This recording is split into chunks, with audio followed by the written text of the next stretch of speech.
Today, we're diving into a fascinating and critical problem in modern warfare, and it really all boils down to one simple, powerful question. So what happens? Well, yeah, the web as a whole kind of falls apart, sure, but all those individual strands, they're still there. They're still sticky. They can still cause a whole lot of trouble. And that right there, that's the big idea we're going to unpack today, the incredible, almost stubborn resilience of decentralized networks. All right, so first things first, what exactly is one of these networks? And more importantly, what makes them so tough to deal with using, old-school military tactics? Yeah, this isn't your classic army with generals and a neat top-down command structure. Not at all.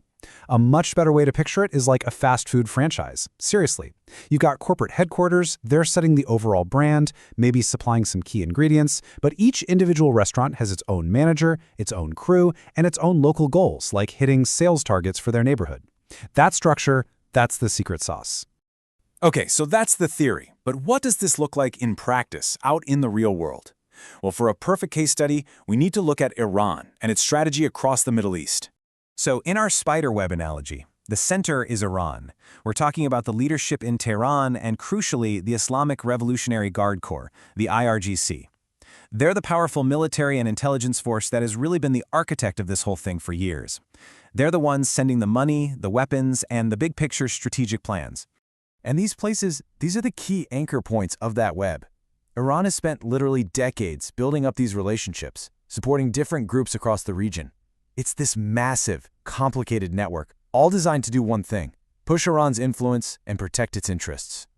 And here is the absolute key to understanding this. You gotta get this. These groups are not just puppets. They're not just taking orders. They're semi-autonomous. They've got their own leaders, their own stashes of weapons, and, this is the big one, their own local reasons for fighting. They have skin in the game, right? And it's that local motivation that lets them keep going, even if you cut the line back to Tehran. Which of course brings us to the big what if. What happens if you actually succeed? What if you manage to take out the center of that web? What does that look like on day one? Well, it unfolds in a pretty predictable and pretty dangerous way. Step one, you neutralize the central command. Instantly, the whole network loses that top-level coordination.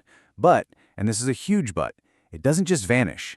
Instead, all those local cells, all those franchisees, they just start doing their own thing. And the result isn't peace, it's chaos. A sporadic, unpredictable, and really, really long-lasting kind of instability. And this is the real paradox, right? In the short term, these broken-off pieces are actually pretty tough. Why? Because they've got weapons caches hidden all over the place, they've got local leaders who know the turf and can make quick decisions, and they have those powerful local reasons to keep fighting. But, fast forward a bit, their long-term weaknesses start to show. Without a big industrial base to build new rockets, without a central command to give them a grand strategy, they just can't keep up a major fight forever. So what's the actual shape of this chaos? What does it feel like for people living through it? Well, it's a nasty cocktail. A huge chunk of it is just these random sporadic drone and rocket attacks, impossible to predict. But look at this, almost just as big as the direct hit on civilian populations. And the rest?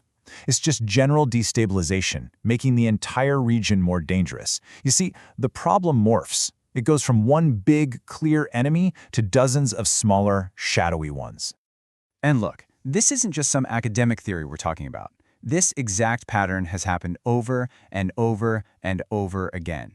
History is full of examples. I mean, just think about it. Vietnam. The US disrupts North Vietnam's command and control. But does the fighting stop? No way. It just morphs into a brutal local insurgency that goes on for years. Or Iraq in 2003. The central regime is toppled in weeks. But what follows? A horrific sectarian civil war and an insurgency that lasted the better part of a decade. And Libya in 2011. The central government falls, and what's left? A failed state in chaos that's still spilling over its borders today. The pattern is it's crystal clear. The lesson from all this is staring us right in the face. Taking out the center of one of these networks almost never brings peace.